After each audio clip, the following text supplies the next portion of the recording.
जिंदगी में कभी कभी ऐसा पल आता है जब सब कुछ खत्म लगता है। एक लड़का जिसके पास न घर था, न पैसा, न कोई रास्ता। एक छोटे से गांव में जहां बिजली और पानी भी सपना थे, वो अपने परिवार का इकलौता सहारा था। लेकिन जिंदगी ने उसे बार बार ठोकर मारी। उसकी माँ की जान खतरे में थी और दुनिया ने उसका मजाक उड़ाया, तू कुछ नहीं कर सकता। वो रातें जब वो ढाबे के बाहर अकेला रोता था, तारों को देखकर सोचता था, क्या मेरा कोई मुकद्दर है। लेकिन उस लड़के ने हार नहीं मानी। उसने एक चीज को थामे रखा, अपनी सोच। एक रात जब अंधेरा सबसे गहरा था, उसने फैसला लिया कि वो अपनी सोच को ताकत देगा। उसने कचरे को खजाने में बदला, अपने गांव को उजाले से भर दिया और अपनी माँ की जान बचाई। लोग उसे गांव का हीरो कहने लगे। लेकिन क्या उसका सफर यहीं खत्म हुआ? नहीं, जिंदगी ने उसके सामने और बड़े तूफान ला खड़े किए। उसका वर्कशॉप जल गया, उसकी मेहनत राख हो गई।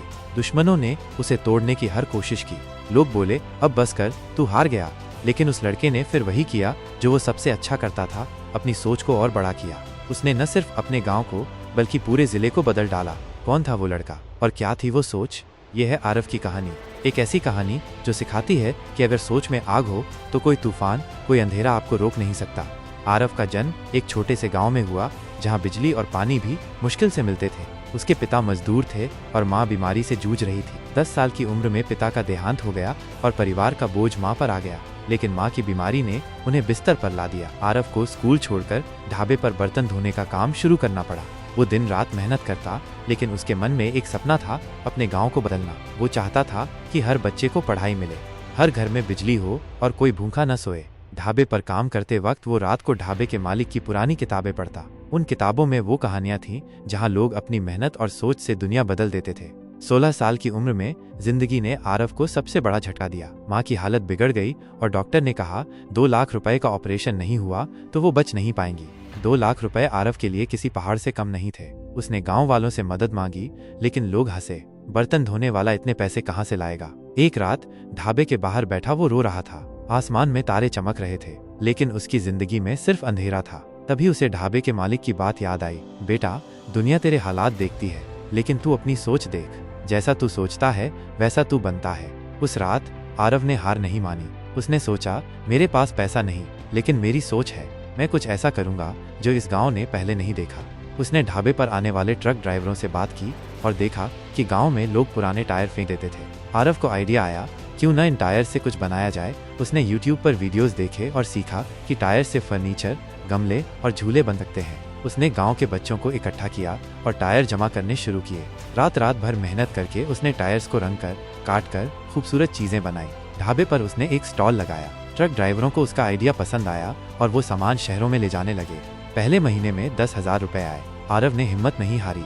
उसने सोशल मीडिया पर पेज बनाया जहां वो प्रोडक्ट्स की तस्वीरें डालता और लिखता, हर खरीदारी से एक माँ की जिंदगी बच सकती है। उसकी कहानी वायरल हो गई। 6 महीने बाद उसने 2.5 लाख रुपए जमा कर लिए। माँ का ऑपरेशन हुआ और वो ठीक हो गई। आरव ने बिजनेस बढ़ाया। उसने रिसाइकलिंग वर्कशॉप बनाया जहां गांव के बेरोजगार नौजवान काम करने लगे। उसने प्रॉफिट से स्कूल बनवाया जहां 200 बच्चे मुफ्त पढ़ाई करने लगे। उसका गांव जो कभी अंधेरे में डूबा था, अब उजाले की मिसाल बन गया। आरव का रिसाइकलिंग बिजनेस अब जिले में मशहूर था। उसके टायर से बने प्रोडक्ट्स शहरों के मॉल्स में बिक रहे थे। गांव के 50 से ज्यादा नौजवान उसके साथ काम कर रहे थे और स्कूल में बच्चे सपनों को पंख दे रहे थे। माँ ठीक थी और गांव वाले उसे गांव का हीरो कहने लगे। लेकिन सफलता की राह में कांटे बिछे थे। जिले के बिजनेसमैन रघु चौधरी को आरव की तरक्की खटकने लगी। रघु का प्लास्टिक और टायर का कारखाना पर्यावरण को नुकसान पहुंचाता था और आरव का पर्यावरण अनुकूल बिजनेस उसके लिए खतरा बन रहा था। रघु ने अपने गुंडों को भेजकर रात के अंधेरे में आरव के वर्कशॉप में आग लगवा दी। सुबह जब आरव वर्कशॉप पहुंचा तो उसकी मेहनत राख में थी। गांव वालों का हौसला टूट गया। कुछ बोले, आरव अब छोड़ दे, रघु से कोई नहीं जीत सकता। आरव का दिल टूट गया। वो स्कूल की छत पर बैठा जहां बच्चे पढ़ाई छोड़कर घर लौट रहे थे। तभी माँ उसके पास आई और बोली, बेटा, तूने एक बार अंधेरे को उजाले में बदला था, क्या तू फिर से नहीं कर सकता? माँ की बात ने आरव की सोच को जगाया। उसने सोचा, अगर मेरा वर्कशॉप जल गया तो मैं अपनी सोच को और बड़ा करूंगा। मैं रघु जैसे लोगों को दिखा दूंगा कि सच्चाई जीतती है। अगले दिन आरव ने गांव वालों को इकट्ठा किया और कहा, हम हार नहीं मानेंगे, हम नया वर्कशॉप बनाएंगे और इस बार पूरे जिले के कचरे को रिसाइकिल करेंगे। उसने सोशल मीडिया पर कैंपेन शुरू किया, हर कचरे में खजाना। उसने लोगों से पुराना सामान दान करने की अपील की। स्कूल के बच्चे गांव-गांव गए और रिसाइकलिंग का महत्व समझाया। आरव ने YouTube पर वीडियोस बनाए, जिसमें वो कचरे से खूबसूरत चीजें बनाता। उसकी कहानी वायरल हो गई। एक एनजीओ ने 5 लाख रुपए का फंड दिया। कॉलेज स्टूडेंट्स ने वॉलंटियरिंग शुरू की। नया वर्कशॉप बन गया, पहले से 2 गुना बढ़ा। उसने मशीनें लगाईं जो प्लास्टिक और टायर से सस्ते घरों के लिए ब्लॉक बनाती थी। तरघू ने फिर दांव खेला। उसने अधिकारियों को रिश्वत देकर आरव के वर्कशॉप का लाइसेंस रद्द करवा दिया। आरव को कोर्ट में केस लड़ना पड़ा। वो दिन रात वकीलों के चक्कर काटता, लेकिन उसकी सोच नहीं डगमगाई। कोर्ट में उसने जज को अपनी कहानी सुनाई, कैसे उसने गांव को बदला, कैसे उसका बिजनेस पर्यावरण बचाता है। उसकी बातों ने जज का दिल जीत लिया। कोर्ट ने लाइसेंस बहाल किया और रघु के कारखाने की जांच के आदेश दिए। जांच में रघु का कारखाना नदियों को प्रदूषित करता पाया गया। उसका कारखाना बंद हुआ और उसे सजा मिली। आरव का बिजनेस अब पूरे राज्य में फैल गया। उसने प्रॉफिट से सोलर पावर प्लांट लगवाया, जिससे हर घर में बिजली आई।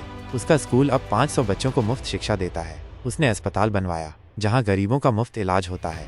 आज आरव को गांव का गौरव कहा जाता है। वो कहता है, मेरी सोच मेरी सबसे बड़ी ताकत थी। जब सब कुछ राख हो गया, तब भी मेरी सोच की चिंगारी बाकी थी, और उस चिंगारी ने पूरी दुनिया को रोशन कर दिया।